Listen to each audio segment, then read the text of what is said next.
రంగాపురం అనే ఊళ్ళో గోపయ్య అనే పేదవాడు ఉండేవాడు. ఎవరే పని చెప్పినా చేసి పెట్టి వాళ్ళిచ్చే డబ్బులు తీసుకునేవాడు. ఏ పని అయినా చాలా శ్రద్ధగా నిజాయితీగా చేస్తాడని అతడికి పేరు.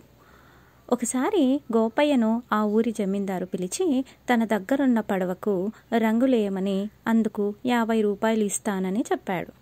గోపయ్య ఆ డబ్బు తక్కువని తెలిసినా పని పూర్తి చేయడానికి సిద్ధమై జమీందారు ఇచ్చిన రంగులను తీసుకొని పడవ దగ్గరకు వెళ్ళాడు. అయితే రంగులు వేసేందుకు పడవలోకి ఎక్కితే దాని మధ్యలో ఒక రంధ్రం కనిపించింది.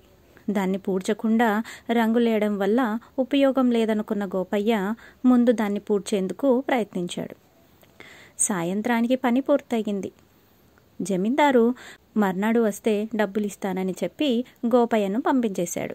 మర్నాడు జమీందారు కుటుంబ సభ్యులంతా ఆ పడవ ఎక్కి ఊరవతలకు వెళ్లారు.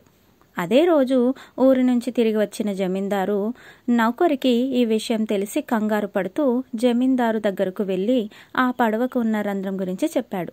దాంతో జమీందారు కంగారుతో అప్పటికప్పుడు నది ఒడ్డుకు వెళ్తే కాసేపటికి కుటుంబ సభ్యులంతా పడవలో తిరిగి రావడం కనిపించింది. వాళ్ళు ఒడ్డుకు చేరుకున్నాక పడవను గమనిస్తే ఎక్కడా రంధ్రం కనిపించలేదు. విషయం అర్థమైన జమీందారు అప్పటికప్పుడు గోపయ్యను ఇంటికి పిలిచి చెప్పిన దానికన్నా ఎక్కువ డబ్బు ఇస్తూ రంగులేయమని చెబితే రంధ్రాన్ని కూడా పూడ్చావు. నీ మేలు మర్చిపోలేను. నీ వల్ల ఈరోజు నా ఇంట్లో వాళ్ళు ప్రాణాలతో బయటపడ్డారు అని ప్రశంసించాడు.